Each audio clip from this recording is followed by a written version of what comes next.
하나님은 영이시니 예배하는 자가 영과 진리로 예배할지니라. 아멘.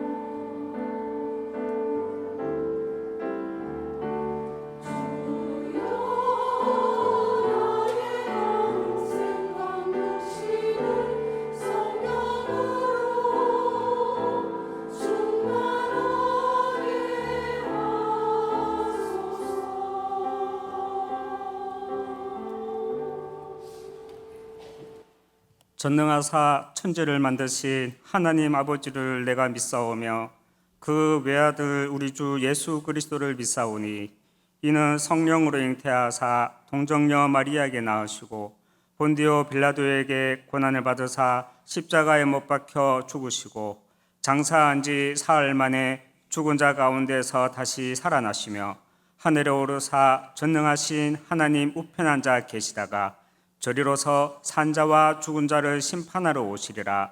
성령을 믿사오며 거룩한 공회와 성도가 서로 교통하는 것과 사여 주시는 것과 몸이 다시 사는 것과 영원히 사는 것을 믿사옵나이다. 아멘.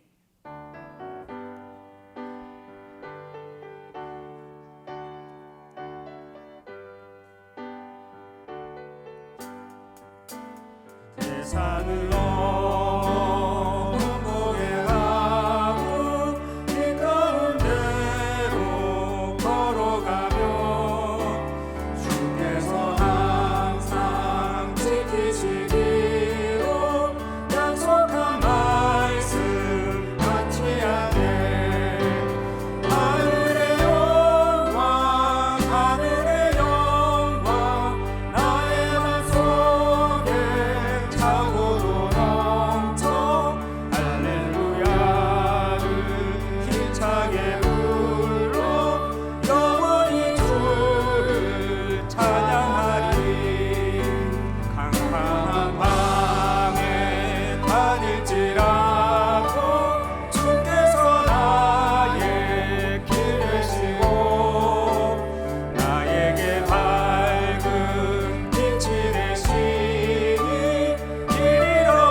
하나님 아버지 감사합니다. 성부 하나님께서 창조의 말씀으로 성자 예수님께서 삶 저주에서 해방하시는 구원의 역사로 성령 하나님께서 막을 수 없는 성령의 역사가 일어나는 예배의 자리, 복음의 자리, 말씀의 자리로 불러주시니 감사드립니다. 나 중심, 육신 중심, 성공 중심으로 살아가던 우리를 하나님의 자녀로 237 5천 종족 살리는 전도 제자로 불러주시니 감사합니다. 그냥 그리스도가 아닌 오직 그리스도, 그냥 전도가 아닌 성경적인 전도 운동하는 교회와 목회자와 중직자와 렘넌트와의 만남을 주시니 감사합니다. 오늘 수요 예배 시간에 영적인 참된 힘을 얻고 답을 얻고 치유되는 실제적인 성령의 역사를 체험하는 예배되도록 축복하여 주옵소서. 찬양대가 부르는 찬양으로 공중권세 잡은 흑암 세력과 불신앙이 무너지게 하시고 산 믿음이 회복되어지고 하나님께 최고의 영광이 돌려지게 하옵소서. 말씀 전하시는 백강주 목사님께 성령 충만함과 오력으로 충만케 하사 그 말씀의 성취로 가정과 가문, 교회 현장이 살아나게 하옵소서. 하나님의 음성으로 하나님이 주시는 언약을 붙잡는 시간이 되도록 축복하여 주옵소서. 성삼위 하나님께서 우리의 생각과 마음, 영혼, 몸 모든 것을 사로잡아 주시고 위로부터 주시는 보좌의 능력과 축복 237 살리는 빛으로 전무후무한 응답으로 역사하여 주옵소서. 지금도 살아계셔서 모든 것을 주관하시는 주 예수 그리스도 이름으로 기도드립니다. 아멘.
할렐루야. 성취될 하나님의 말씀은 고린도전서 1장 18절에서 24절 말씀입니다. 18절에서 24절 말씀 같이 합독하겠습니다. 십자가의 도가 멸망하는 자들에게는 미련한 것이요 구원을 받는 우리에게는 하나님의 능력이라.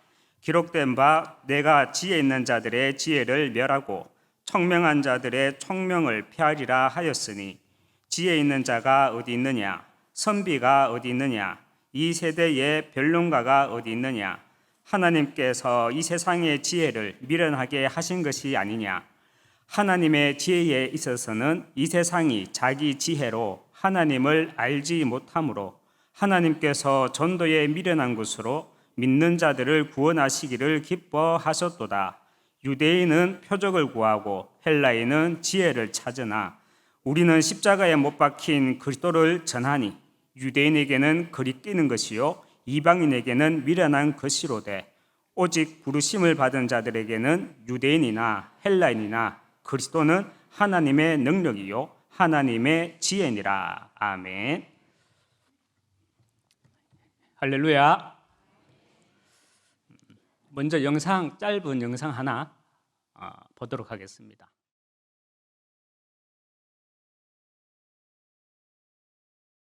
예전에 우리는 진짜 이게 오물이나 음식물, 특히 비 오는 날에 그냥 막 밖에 갖다 버리고 그랬어요. 특별히 비 오는 날에 오강단지 골목에 버리고. 우리 랩런트들 오강단지 압니까? 도자기로 만든 좌변기 있어요. 그게 오강단지가 있는데 40년 후, 저 영상이 1981년도니까 제가 초등학교 3학년 때입니다. 그리고 40년 후, 약 40년이 지났죠. 지금 우리의 모습은 여기 상인동 얼마만큼 변해 있습니까? 그리고 또 지금 여기에서 우리가 40년 후면 2060년이 됩니다. 우리 교회가 있는 이 월배 지역, 사실 월배 지역뿐만 아니죠. 어떻게 발전되어 있겠습니까? 그때가 되면 저는 90대 노인입니다. 여러분보다 나이가 많겠네요. 지금 초등학생, 중학생들을 기준으로 우리 후대들은 2030, 2080 시대를 살아가야 한다고 합니다. 그리고 우리 후대들의 후대 시대가 되면, 우리 후대의 그 후대 시대가 되면 세 가지 인류가 공존하게 될 것이라고 미래 학자들은 말을 합니다. 세 가지 인류란 지금 우리와 같은 전통 인류, 그리고 영화에 나오는 엑스맨이나 스파이더맨 같은 초인, 그리고 AI, 인공지능 로봇, 이렇게 새 인류가 공존하는 시대를 살아가게 된다고 합니다. 우리가 마치 어느 영화에서 본 필름이 생각나지 않습니까? 그런데 영화 이야기가 아니고 미래 학자들은 그렇게 말을 하고 있습니다. 저는 40년 전 초등학생으로 성남국민학교 다녔거든요. 그 성남국민학교 다닐 그 초등학교 시절에 자다가 귀신 보면서 가위에 눌리면서 성당동 파도고개에 살고 있었습니다. 당시 월배읍 이 영상을 제가 보면서 야, 우리 상인동이 이렇게 발전했구나라는 생각보다는 40년 전이 아니라 이미 하나님의 시간, 그 영원 속에서 하나님은 우리 하나교회가 하나님의 계획 속에, 기억 속에 있었구나라는 생각을 합니다. 그리고 우리 교회를 통해서 하나님은 미래를 놓고 이 시대를 향한 메시지도 이미 하나님은 준비해 놓으셨구나라는 그 영원 속에서의 하나님의 절대 계획이 보이더라고요. 하나님의 말씀을 우리는 세 가지로 구분을 해서 하나님의 말씀을 우리는 받을 수 있습니다. 기록된 말씀 로고스, 그리고 내게 부딪혀오는 말씀 레마, 그리고 선포되어지는 말씀 케리그마, 이렇게 세 가지가 있습니다. 여러분은 망대, 여정, 이정표, 이 망대 여정, 이정표가 로고스, 기록된 말씀을 근거로 해서 주의 종을 통해 선포되는 말씀 케리그마로, 내게 레마로, 감동으로 오십니까? 망대 여정, 이정표, 이 말씀을 묵상하면 저는 한 문장으로 정리되어지는데 미래 재앙 시대를 앞두고 미리 정복하기로 정리되어지더라고요. 우리는 방금 40년 전 영상을 봤지만 월배읍이라는 동네에 하나님은 40년 전 우리 교회와 저와 여러분을 예비하신 것이 아니라 영원 전부터 빌립보서 1장 6절 말씀처럼 저와 여러분의 삶의 목적을 두고 우리 교회를 세우시고 저와 여러분을 부르셨다는 사실입니다. 특별히 우리 교회를 향한, 그래서 저와 여러분 그리고 우리 후대들의 삶에 목적을 두신 그 일이란 무엇입니까? 말씀 흐름 속에서 우리는 붙잡을 수 있죠. 미래 재앙 시대를 앞두고 미리 정복하기입니다. 당장 20년 후면 저도 70이 넘는 노인네입니다. 40년 후면 저도 90 노인입니다. 그때가 되면 제가 무엇을 할 수 있겠습니까? 다리에 힘도 없어가지고 교회라도 나올 수 있을까요? 뭐 살아는 있겠습니까? 그래서 하나님은 우리에게 교회를 통해서 주시는 말씀이 망대, 여정, 이정표를 가지고 다리에 힘 빠지기 전에 미리 정복하라는 것입니다. 이번 주간 강단에서 말씀을 주시더라고요. 말씀은 마음에 담는 것이다.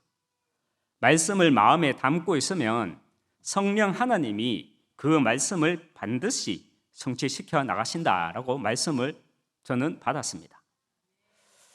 미래재앙 시대를 앞두고 그때를 위하여 지금 말씀을 내 마음에, 내 영혼에 담으면 우리는 미래재앙 시대를 미리 정복하게 됩니다. 나를 통해 제자가 세워지고요. 나를 통해 후대가 세워지는 것입니다. 그래서 미래재앙 시대를 미리 정복하기 위해서는 먼저 우리는 지금 말씀을 내 마음에, 내 영혼에 담고 우리는 세 가지 길을 가야 합니다. 세 가지 길이란 남은 자의 길, 순례자의 길, 또 정복자의 길입니다. 남은 자의 길이란 무엇입니까? 남은 자의 길이란 복음만 말하고 복음만 남기는 것입니다. 순례자의 길이란 무엇입니까? 내가 가는 모든 발걸음에 그 발걸음 속에 하나님 나라가 임하는 것입니다.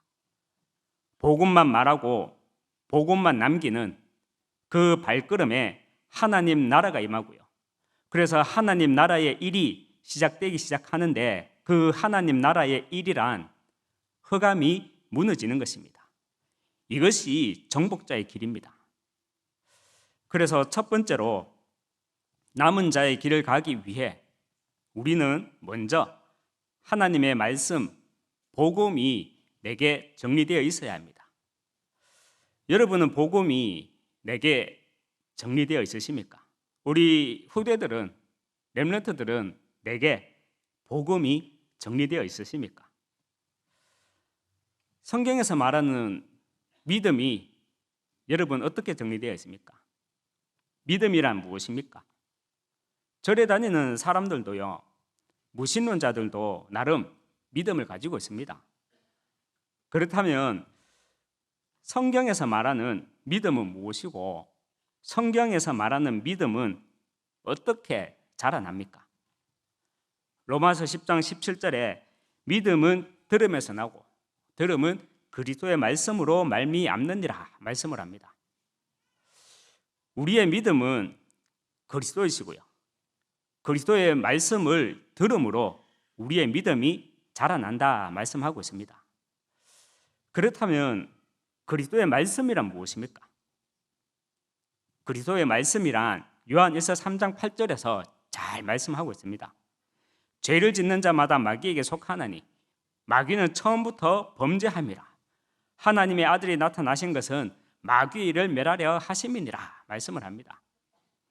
죄란 창세기 3장 하나님 떠난 것이 죄입니다. 그래서 마귀는 우리 인간을 처음부터 지금까지 하나님과 단절되도록 범죄하고 있다는 것입니다. 이것이 그리스도의 말씀입니다. 그렇다면 요한일서 3장 8절에서 말하는 그 마귀의 일이란 구체적으로 어떤 것입니까? 그냥 어두운 골목에 가는데 뭐가 씩 나타나고 사람 간 떨어지게 만들고 그게 마귀의 일입니까? 여러분, 선악과는요 먹는 게 아니죠. 선악과가 상징하는 것은 사상우상입니다. 하나님보다 더 좋은 것 가지고 사단은 하나님 말씀을 떠나게 만들죠. 돈, 성공, 명예, 권력 이런 것들이 다 선악과입니다. 이런 것들이 다 사상우상입니다. 그래서 마귀의 일이란 이 선악과를 전략으로 우리 인간을 하나님과 단절시키고 있습니다. 에베소서 2장 2절 말씀에 그때의 너희는 그 가운데서 행하여 이 세상 풍조를 따르고 공중의 권세 잡은 자를 따랐으니 곧 지금 불순종의 아들들 가운데 역사하는 영이라 말씀을 합니다. 세상 풍조란 세상 흩타는 거죠. 세상 풍조란 세상 바람, 다시 말해 문화를 말합니다. 그리고 공중이라는 말은 공간이나 장소의 개념이 아니라 대중, 군중을 뜻하는 말로 우리는 이해해야 합니다. 우리가 공중파라고 할 때 전파가 공중을 날아다닌다고 공중파라고 말하지 않죠. 공중파는 MBC, KBS 방송처럼 누구나 많은 사람들이 쉽게 접할 수 있는 채널을 우리는 공중파라고 합니다. 그래서 뭐 넷플릭스나 쿠팡 플레이 뭐 이런 것들은 공중파가 아니죠. 너희는 그 가운데서 행하여 이 세상 풍조, 즉 세상 문화를 따르고 공중의 권세, 다시 말해서 대중의 권세에 잡은 자를 따랐으니 지금 불순종의 아들들 가운데 역사하는 영이라. 옥스퍼드 원어 주석에서 이렇게 찾아보면 공중 권세 잡은 자 했을 때 잡은 자는 알콘이라는 말로요, 불신자들을 영적으로 지배하는 그 영적인 지배력을 알콘이라고 잡은 자로 직역을 하고 있습니다.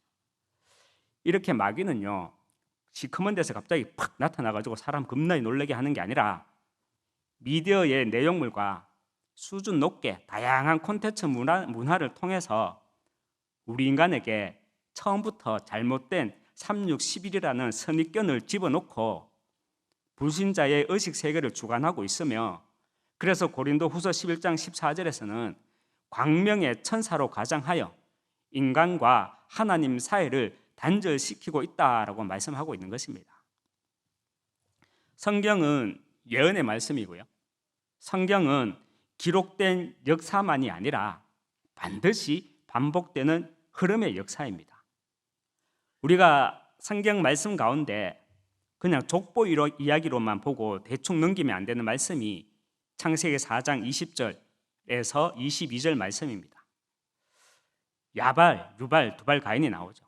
가인의 후손들이 나오는데 야발에 대해서는 가축 치는 자의 조상으로 소개합니다. 그냥 가축 치는 자가 아니라 가축 치는 자의 조상, 가축을 길러서 이익을 창출한 조상이 되었다는 말입니다. 지금으로 말하면 경제인의 시조, 경제인의 시초라는 말입니다. 유발에 대해서는 수금과 퉁소를 잡는 모든 자의 조상으로 소개하는데요, 다시 말하면 음악과 예능하는, 지금 우리 식으로 말하면 아이돌의 원조입니다. 유발이. 그리고 두발, 가인에 대해서는 구리와 쇠로 여러 가지 기구를 만드는 자로 소개를 하죠. 지금으로 말하면 스티븐 잡스나 일론 머스크 같은 기술자, 엔지니어로 소개합니다. 창세기 4장을 우리는 족보 이야기로만 보고 대충 넘기면 안 되는 이유가 무엇입니까? 요한일서 3장 12절에 보면 악한 자에게 속한 가인의 후손을 통해 경제와 예능과 세상 기술이 발전하기 시작하였고요, 그 결과 창세기 6장 네피림 시대가 오게 되었다는 그 영적 흐름을 볼 수 있어야 합니다. 경제와 문화, 기술들의 발전으로 결국 시간이 흘러 겉으로 보면은 유토피아 같은 세상이었지만 그 속을 들여다보면 완전 영적 질병 시대가 되었다는 사실입니다. 그 근거가 창세기 6장 2절 말씀이죠. 하나님의 아들들이 사람의 딸들의 아름다움을 보고 자기들이 좋아하는 모든 여자를 아내로 삼는지라 말씀합니다.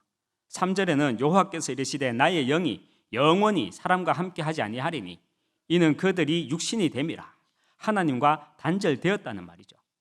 4절에 당시에 땅에는 네피림이 있었고 말씀합니다. 이 말씀들이 여러분 그때 그 시대만의 이야기입니까? 아니면 여러분은 이 성경에 기록된 말씀이 흐름의 역사로 보여지십니까? 창세기 4장과 창세기 6장 그 결과 창세기 7장에 홍수 사건이 일어나죠. 그런데 홍수가 그치고 창세기 9장과 10장과 11장을 보면 서뜻 이해가 되지 않습니다. 창세기 6장 네피림의 결과로 하나님은 창세기 7장에서 홍수로 인해서 당대에 완전한 노아 그리고 그 가족 7명 외에는 다 수장되어 죽었는데 창세기 9장에 보면 상식적으로는 우리가 이해가 안 되는 사건이 일어나잖아요. 그 믿음 좋은 노아 후손을 통해서 타락된 성문화가 그것도 동성애가 답습되었고 창세기 6장의 네피림 문화가 답습되었다는 겁니다. 그리고 창세기 10장에 가서는 노아의 후손 가운데 가인과 같은 악한 자에 속한 니모롯이 등장합니다. 결국 창세기 11장에 가서는 하나님을 대적하는 바벨 문화가 다시 창궐하게 됩니다. 여러분, 사단은 물에 빠지면 숨을 못 쉬고 죽는 그런 존재가 아니죠. 우리가 3단체라고 말을 하는데요. 사단은 시대마다 불순종의 아들들 가운데 스티븐 잡스나 일론 머스크나 빌 게이츠 같은 불순종의 아들들, 그 소수의 엘리트들을 도구로 삼아서 경제와 문화와 세상 기술을 가지고 공중의 권세를 붙잡고 흑암의 문화를 통해서 많은 사람들을, 대중을, 궁중을 장악해 나가고 있다는 사실입니다. 여러분은 바울이 말한 에베소서 2장 2절 말씀과 구약시대 모세가 기록한 창세기 4장 20절에서 22절 말씀, 그 결과 그들을 통해서 창세기 6장 네피림 문화가 왔다. 그래서 영적 질병 시대가 오게 되었다. 이 말씀이 지금 우리가 살고 있는 시대와 또 앞으로 도래할 4차 산업혁명 시대를 통한 영적 질병 시대가 평행이론으로 보이지 않습니까? 평행이론이란 서로 다른 시공간에 존재하는 그리고 서로 다른 사람의 운명이 같은 식으로 반복된다는 이론입니다. 성경은 예언의 말씀이고 성경은 흐름의 역사라 했습니다. 예언이란 올여름에 물에 가면 빠져 죽는데 이게 예언이 아니고요. 예언이란 지금 일어나고 있는 미래에 또 미래에 일어날 일들에 대한 그 원인을 말하는 것이 예언입니다. 그래서 성경은 예언의 말씀이고요. 성경은 기록된 역사만이 아니라 성경은 흐름의 역사입니다. 복음이 내게 정리되어지면 과거와 현재와 미래, 시공간 초월로 일하시는 하나님의 역사가 보입니다.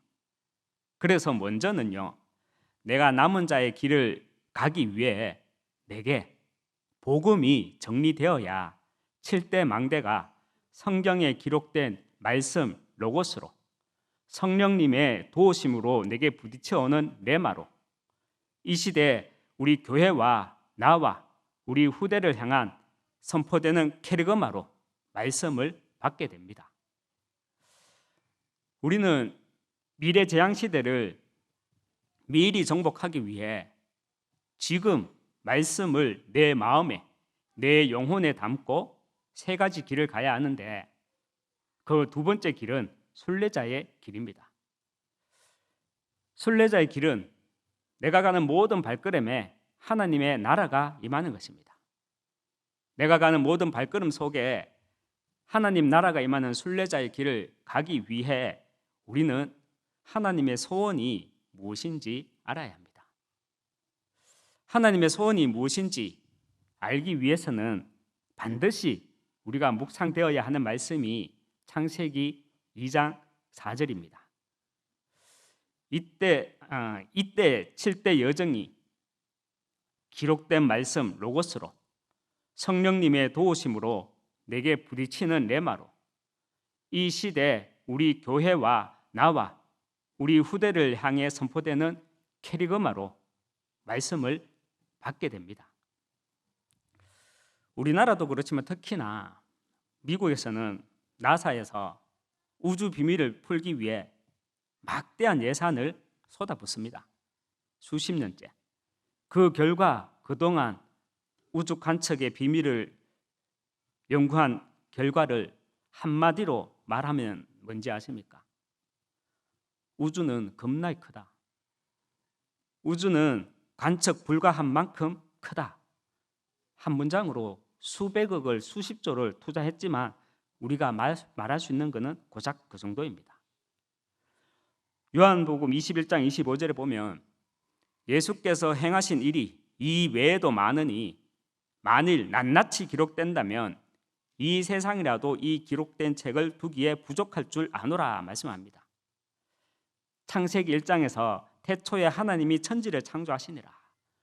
그리고 둘째 날, 셋째 날, 넷째, 다섯째, 여섯째 날을 예수님이 창조 사역 때부터 함께 하신 그 예수님이 창세기 1장을 만일에 낱낱이 기록했다면 정말 우리는 이 책을 이 세상에 어디에도 둘 데가 없을 정도죠. 요한복음 20장 31절에 성경 기록 목적에 대해서 사도 요한은 말을 하고 있습니다. 오직 이것을 기록함은 너희로 예수께서 하나님의 아들 그리스도이심을 믿게 하려 함이요 또 너희로 믿고 그 이름을 힘입어 생명을 얻게 하려 함이니라 말씀을 합니다.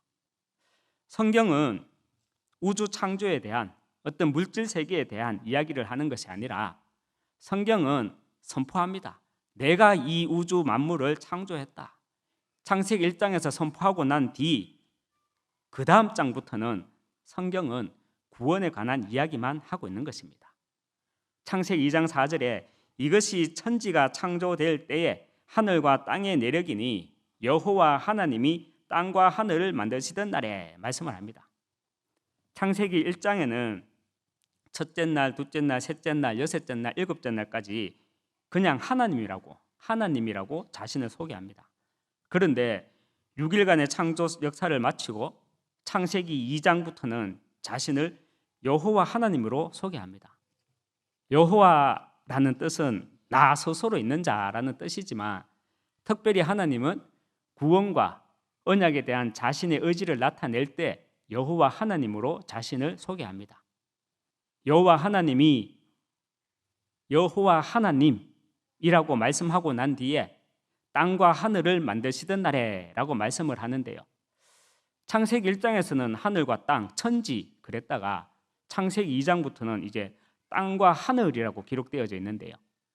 이것은 성경 저자가 그냥 아무 생각 없이 그냥 순서를 바꾼 것이 아니라 여호와 하나님이 구원의 하나님이 언약의 하나님이 땅과 하늘을 만드시던 날에라고 말씀하시는 것은 이제부터는 강조점을 내가 땅에 두고 땅에 관한 이야기를 하겠다는 하나님의 구원과 언약에 대한 자신의 의지를 나타내는 말씀입니다. 여러분, 땅에 관한 이야기가 무엇입니까? 창세기 3장부터 창세기 11장 일반 인류의 역사, 이것이 땅의 이야기입니다. 땅에 관한 이야기가 무엇입니까?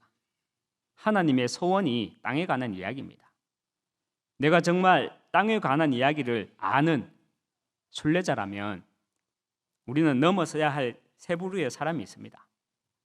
반드시 넘어서야 하는 세 부류의 사람이 있습니다. 복음은 알지만 현장 없는 구경꾼 넘어서야 하고요. 복음은 알지만 말씀의 방해꾼 넘어서야 하고요. 복음은 알지만 전도의 핍박자 넘어서야 합니다.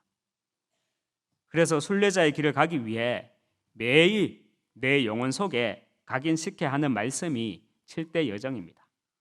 7대 여정은 언약의 여정을 가기 위한, 쉽게 말하면 우리의 영적 개발서입니다.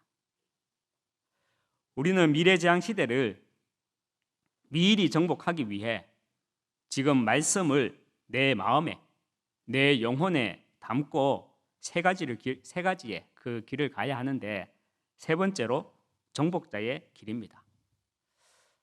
복음만 말하고 복음만 남기는 그 발걸음에 하나님 나라가 임하고요.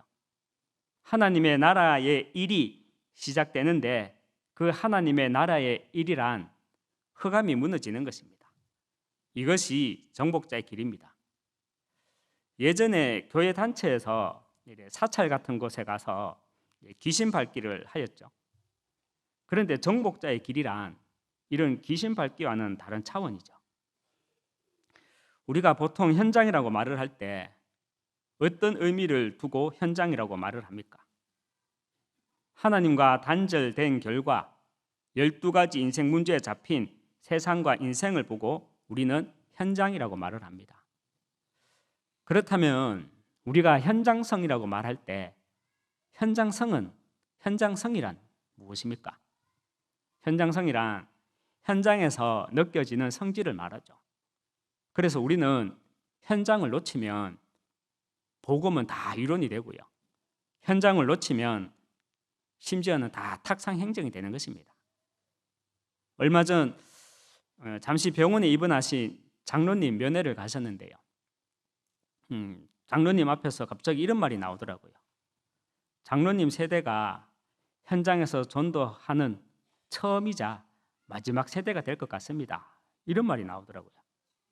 올해 연세가 딱 80이신데 장로님은 현장에서 12가지 인생 문제와 그리스도가 느껴지는 그 성질이 있으니까 정신이 깜빡깜빡할 연세지만 병원에 가니까요, 망대, 여정, 이정표를 놓고 기도하고 계시더라고요. 내게 현장이 없고 내가 현장성이 없으면 갈보리산, 감람산, 마가다락방, 그리고 핍박, 시간표, 전환점, 로마라는 이 단어가 내게 스토리화되지 못합니다. 스토리화되지 못한다는 말은 현장에서 체험하는 성령의 역사를 말합니다. 예전에 이런 말이 있었죠. 스토리가 스펙을 이긴다. 우리가 현장에서 12가지 인생 문제와 그리스도가 느껴지는 현장성을 잃어버리면 그리스도가 지식이 되고 그리스도가 약화될 수밖에 없습니다.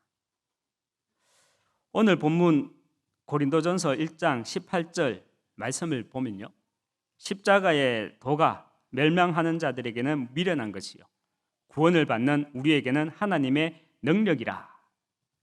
23절에 우리는 십자가에 못 박힌 그리스도를 전하니 유대인에게는 그리끼는 것이요 이방인에게는 미련한 것이로되.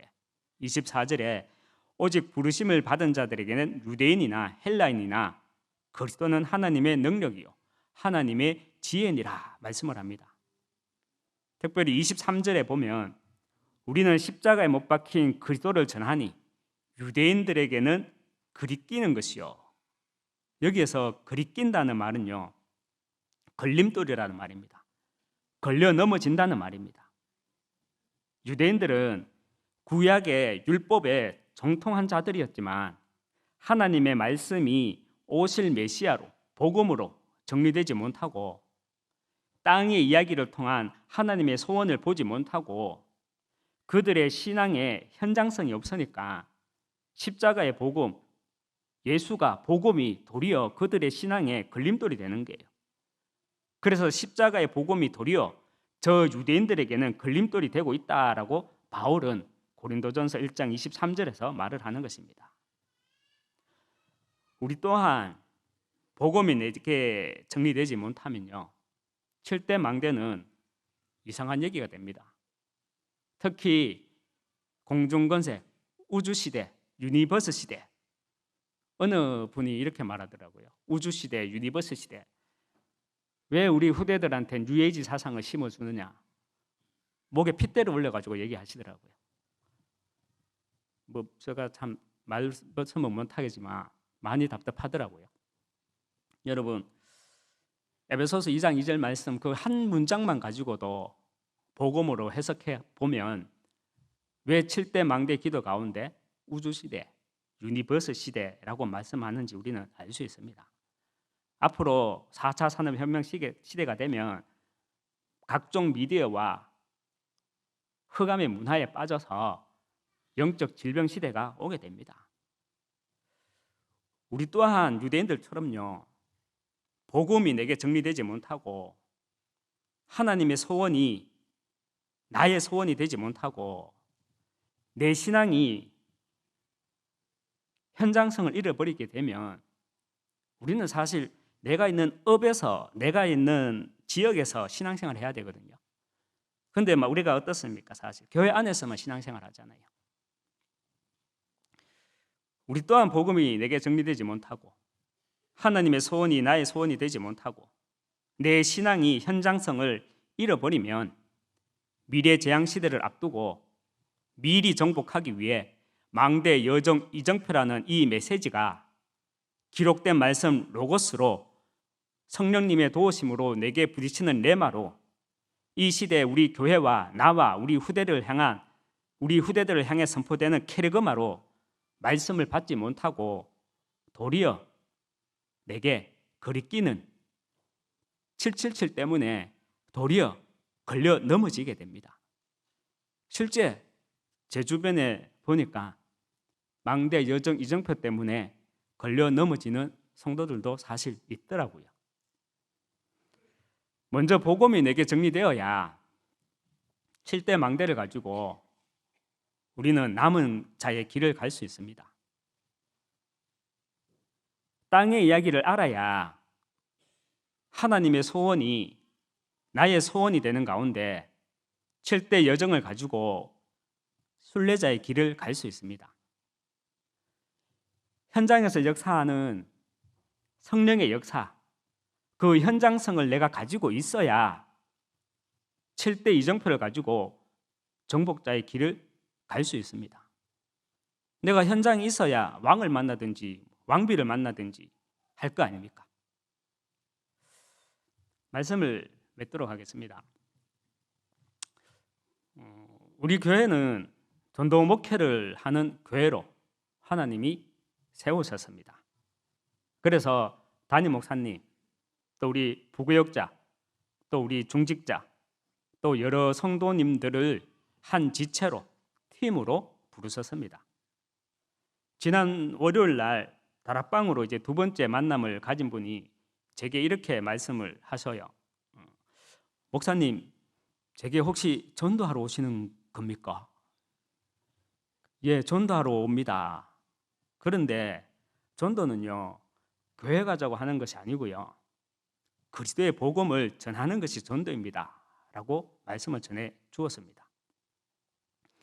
전도 목회란 전도 활동, 전도 행위를 말하는 것이 아니죠. 오직 그리스도의 복음을 가지고 현상성을 놓치지 않는 가운데 먼저는 복음 때문에 행복한 전도자가 되자. 이것이 전도 목회라고 저는 배우고 있습니다.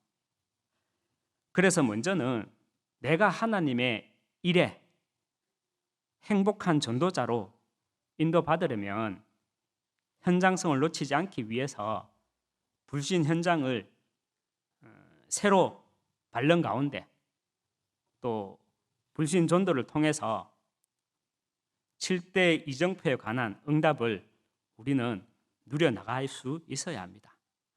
그래야 핍박, 안디옥 핍박, 시간표, 전환점, 로마 이런 말이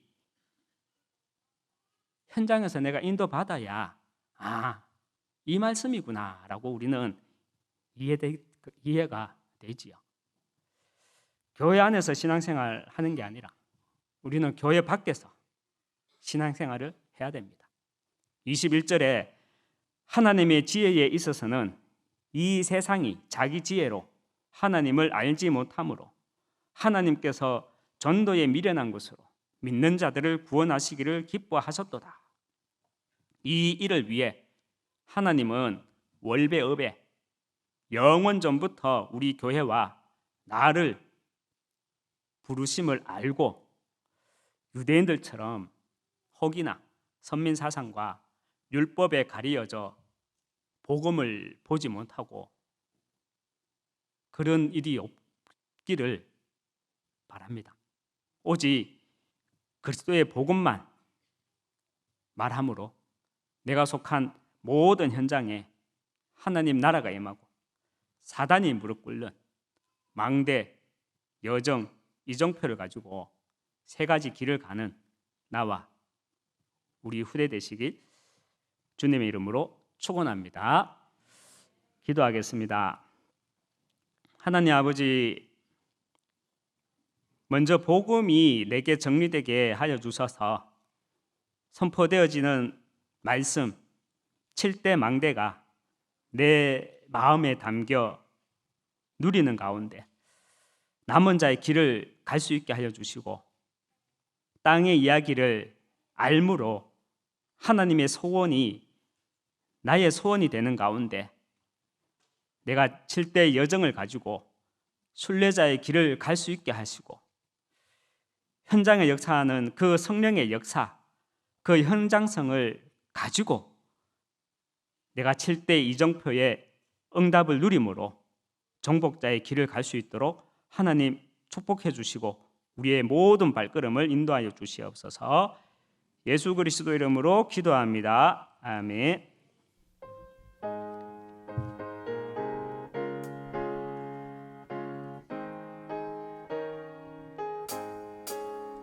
주 예수 넓은 사랑 그 크신 은혜를 나 힘써 전파함은 참 기쁜 일일세. 주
만유의 주 되신 우리 주 예수 그리스도의 은혜와 하나님의 크신 사랑과 성령의 내주인도 역사 교통 충만하심이 말씀을 마음에 담고 성령 하나님이 그 말씀을 반드시 성취해 나가신다는 그 믿음을 붙잡고 세 가지의 길을 가기 원하는 여기 모인 모든 하나님의 사람들 머리 위에 가정과 후대와 업 위에 지금부터 영원토록 항상 함께 있을지어다. 아멘.